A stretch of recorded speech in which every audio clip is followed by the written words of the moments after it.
السلام علیکم ورحمة الله وبرکاتو. د خوبونو تعبیر په سلسله کې دا خوبونه پاتې دي، پرون مانه پاتې شو، نو نن مرونه منتظر دي. بخښنه غواړم، د یو خوب ده د اورو. السلام علیکم مولوی صاحب. وعلیکم السلام ورحمة الله. دا کورو خیرت دا بچی مو الحمدلله. وبخښه مولوی صاحب، ما یو خوب ولیده. ښه البته مونځ مې نه و کړی. ښه مخصوصا د شپې هماغه 3 بجې شاوخوا راتله. یو غټ مار وي او سر یې کوچنی وي، تقریبا تر یوې لیس اندازه له سر سره، لکه دا غاړه یې ښه دم نری وي، لکه ډبله نه وي. باقي بیا ډېر غټ وي. ښه وروسته ځان یې ډېر غټ وي. نو دا بیا یو د ما د تره زوی ده، هغه ته بیا زه وایم ورته ورسه مړې کړه. بیا د ما د تره زوی لاړ شي، خو چې بېرته راشي وایي ما مړ نه کړ. ښه نو د دې خبرې سره سم بیا زه ورځم، تقریبا د موږ له کورونه شاوخوا 11 تر 15 په دغه ځای کې زه د مار پیدا کوم. ښه یو پلاستیک وي را سره، وړمه چې په پلاستیک کې واچوم او سر پرې بند کړم. هغه بیا له ما لاړ شي، مخ ته لښتی وي، نو د لښتي مو ورتېر شي اخوا ته. کله چې تېرېږي زه ترې منډه اخلم، نو له ده سره د مار دا کومه چې ډبله حصه وي او داسې راته فکر کېږي چې یعنې دا مار لنډی شو. بیا هماغه سر یې پاتې کېږي او یوې ونیسي اندازه باندې تقریبا ځان یې غاړه پاتې کېږي. هغه خو ډېر نری وي، ډېر کوچنی شي، بیا د خځلو په قد کې لاړ شي. نو دغه که څه تعبیر لري او یې راته تعبیر کړي، ښه نو ښه خوب دې لیدل، الله تعالی درته ښه کړي. ته خپله وایې چې زما خصوصا لمونځ مې نه و کړی او د شپې 3 بجې تا دا خوب کتلی ده، نو مار دې لیدلی. مار رنګ هم تا نه دي ویلي چې رنګ یې څه رنګ و، ځکه مار کې دا مهم وي چې رنګ ووایې. زیړ رنګ په مرض تعبیر کېږي، سپین رنګ په هغه دوستانو چې هغه حسد لري تا سره، بدبیني لري، په هغو باندې تعبیر کېږي. او تور رنګ چې ده هغه بیا شیطان په دښمن باندې تعبیر کېږي، په جنیاتو باندې هم تعبیر کېږي. نو دې خوب کې تا نه ده ویلی چې دا رنګ یې څه شی و، او په هر حال خوب دې یو خطر، یو مشکل ښکاره کوي چې یو مشکل شته. هغه مشکل کیدای شي موبایل وي، موبایل د استعمال په وجه باندې ته لمونځ نه پاتې شوی، ډېر موبایل استعمالي یا ډېر ملګرو سره ناست یي، او دا چې ته وایې چې بیا تره زامنو سره ناست یې او هغو ته وایې چې دا مار مړ کړه او هغوی بیا دا نیشي مړ کولای منع ده.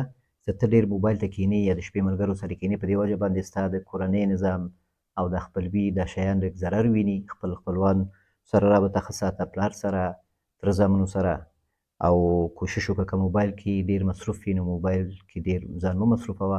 کله کله ځینې خطرات وي، ځینې مشکلات وي، نو کیدای شي تا ته څه موبایل کې روابطو کې دې کې څه مشکلات تا ته پیدا شوي، څه ویرې در سره یي، څه شي افشا کېدو، هغه خطرات شته. ته وایې چې هغه مار را ختم شوی نه یي، هغه پاتې وي، نو په دې باندې تعبیر کېږي چې دا مشکلات شته. ته به احتیاط کوې، ته به ډېر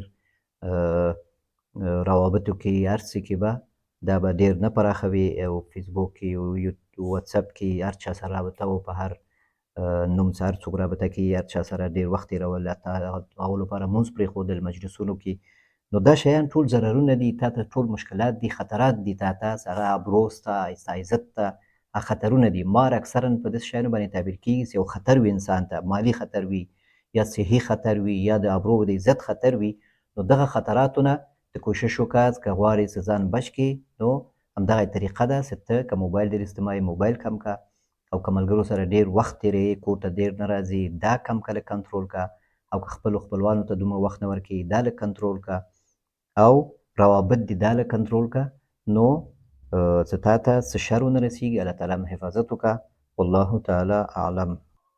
ښه دا بل خوب ده، یو خور لیکلی ده، وایي چې ما تېره شپه خوب لیده چې جماعت روان ده، فکر کوم امام نه لري یا یې هم زه نه ګورم.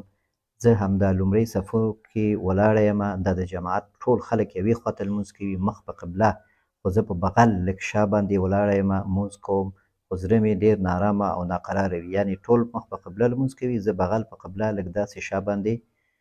نو د دې خوب تعبیر، نو چې کله انسان په خوب کې وګوري چې د قبلې مخالف خواته لمونځ کوي او ښه پوهېږي چې زه مخالف د قبلې یم، قبلې خواته نه یم، نور خلک قبلې طرف ته لمونځ کوي او ته بل خواته لمونځ کوي، مونځ کوې او په دې مونځ کې ته بیا خپل قبله نه سموې، ښه پوهېږې چې زه غلط یم، خو بیا هم په مغه کې دوام ورکوې. د دې معنا دا ده چې ته په یو ناحق کار کې ته اصرار کوي او په هغه باندې ته ولاړ یې، په هماغه کوې، یا یو ناحق کار ده، یا موبایل ډېر استعمال ده، او یا داسې یو کار ده چې هغه ګناه لري، هغه ستا شخصیت ته تاوان لري او هغه ته په هغه کې کم راځي. کیدای شي دا د موبایل زیات استعمال وي، چې د موبایل زیات استعمال یا کوم ګناه ده چې هغه کې ته ټولو ته ښکاري، ټول پوهېږي چې ته دا ګناه کوې، ته هم پوهېږي چې دا ګناه ده او کوې. نو که دغسې وي، دا موبایل بې ځایه استعمال وي یا ډېر وتل وي، څه هر شی وي، نو دې نه منع شه، دې کې د خیر نشته او ملامتېږي او الله تعالی دې پرده وکړه او الله تعالی دې د مشکلاتو نه وساته. نو خوب دې یو زنګ خطر ده، یو د الله لخوا تا ته یو خبرداری ده چې دغسې ته په غلطه یې، دغه کار دې غلط ده، په دغه کې ته روان یې. نو کوشش وکړه چې ته خپل کورنۍ مشر باندې اعتماد وکړي. داسې ته په دې خوب کې د جماعت ګورې، دې نه مراد د ستا کورنۍ، او داسې بیا فکر کوي چې دا امام لري یا تا ته نه ښکاري. دې نه مراد دا ده چې ته ستاسو کورنۍ داسې مشر باسازګر څوک نشته، مشر څوک نشته، یا مسافر ده نږدې نشته، او یا هم ته په اعتماد نه لرې، ته ورسره مخالفت کوي او اعتماد نه لرې پې.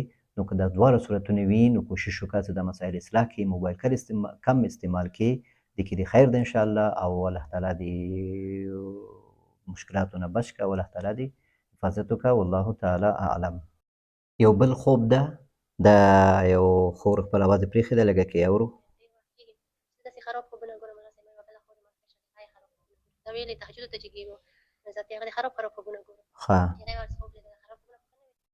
نو دی وایي چې موږ تهجد هم کوو او خپل لمونځونه په وخت کوو، تلاوت هم، خو خوبونه خراب ګورو، خوبونه ګورو د ویرې او داسې خوبونه چې هغه د ګناهونه کول وي، دا شیان په خوب کې ګورو. نو دا ټول د شیطاني خوبونه دي او دا د شیطان یو کوشش ده چې تاسې د دې عبادت نه او د دې تلاوت نه او د دې منځونو تهجد نه هم تاسو پاتې کړي، پښیمان هم کړي، مایوس هم کړي، تشویش هم کړي. نو دا انسان ته راځي دا مسایل. نو د دې نه د ځان ساتلو د حفاظت طریقه څه شی ده؟ چې ته د شیطاني خوبونو نه ځان وساتې، خرابو خوبونو نه ځان وساتې، خراب خوبونو ته ونه ګورې، شیطاني خوبونو ته ونه ګورې.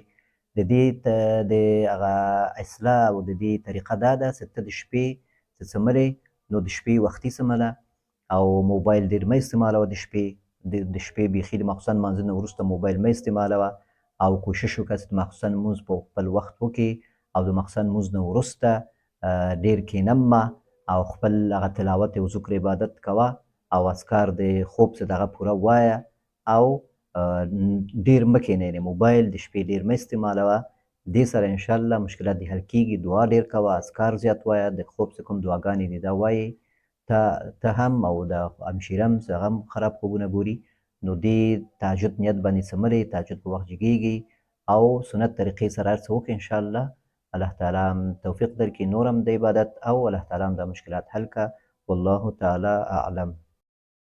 یو دوه خوبونه نور دي، مسنجر دی کې لیکلی دی یو کس، دوه درې ځلې ولیکل، ما ورته سوالونه کړي دي چې دا خوب دې پوره ووایه، جدا جدا ووایه، خوب پوره باید ویل شي.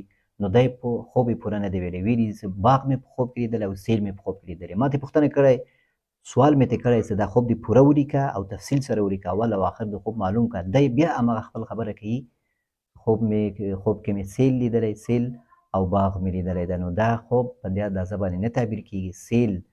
سیل څه کله باران سره وي دوی دا تعبیر لري، څه کله تا باندې راځي ضرر رسي، ستا ځای او ستا کور دا جدا تعبیر لري، څه ترې بچ کېږي دا جدا تعبیر لري، څه اوبه یې خړې وي دا جدا تعبیر لري، څه اوبه صفا وي جدا تعبیر لري.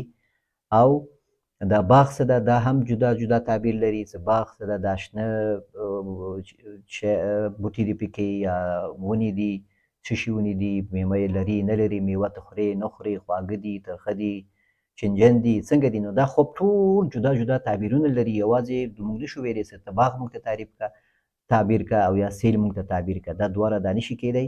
دا خوب به پوره وایې، ته خوبونه دواړه صحیح ووایه، ستا چې یې کتلي دي که دا خوب صحیح وي نو تا خوب کتلی ده او د الله لخوا تا کتلی دا خوب، الله تعالی تا ته دا خوب کتلی، که دا خوب صحیح وي په وخت یې صحیح وي وخت یې ما ته ووایه او هغه وخت کې بیا دا خوب تعبیر کېږي چې ته دا خوب پوره ووایې. ځکه خوب څه ده، یو ملک مقرر ده دې ته، د الله تعالی لخوا ملایکې دي هغه مقرر دي چې انسان ته خوب ښیي نو دا خوب کې دروغ ویل بیا ګناه لري او دا خوب کې زیاتی کول ګناه لري، کمی پکې ګناه لري. نو دا پوره به وایي. خوب څه کله خوب نه زیاتوالی هم ګناه لري، خوب نه کمی هم ګناه لري. لکه ته دا خوب ماته وایي پوره نه وایي، زه نه پوهېږم دا تعبیر کومه او زه تا ته کم تعبیر وکړم، کم شی تا ته وایم، نو ته به ماته یو ټکی نه وایې، زه دا ټکی ماته تعبیر کړه. پوره خوب به خپل وایي. هر چاته جدا خوب تعبیر کېږي. اذان یو چاته ابن سیرین رحمه الله یو چاته په واده باندې تعبیر کړی ده او بل چاته په غلا باندې تعبیر کړی. یو اذان ده، یو کس راغی وایي ما اذان کړی په خوب کې، وایي ته واده کوې. بل کس راغی ما اذان کړی ده، وایي ته غلا کوې. نو دا فرق کوي هر چاته. او یو کس رښتیا دی ابن سیرین د یو کس ته د حج باندې تعبیر کړی ده، واذن فی الناس بالحج. په اذان په واده باندې هم تعبیر کېږي، په حج باندې هم تعبیر کېږي. یو کس راغی ابن سیرین ته اذان یې ویلې، ده ته ویلې سته حج کوې.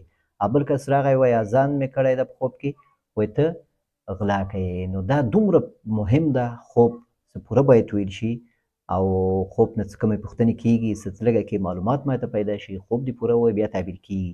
نو ته بیا هم هماغه خپل خبره کوې، زه تا ته سوال کوم څه ده، پوښتنه درنه کوم څه دا خوب پوره ولیکه، جدا ولیکه، واضح ولیکه، اول آخر د خوب مهم ده. ته بیا خپل خبره کوې چې خوب تعبیر کوه، خوب تعبیر کوه. نو خوبونه پوره ولیکئ یا پوره اواز سره ریکارډ کړئ که غواړئ چې یوټیوب کې ستاسو اواز نشر شي، او که نه غواړئ نو بیا پوره ولیکئ، اول او آخر د خوب واضح کړئ، خوب پوره ولیکئ بیا تعبیر کېږي. السلام علیکم ورحمة الله وبرکاته.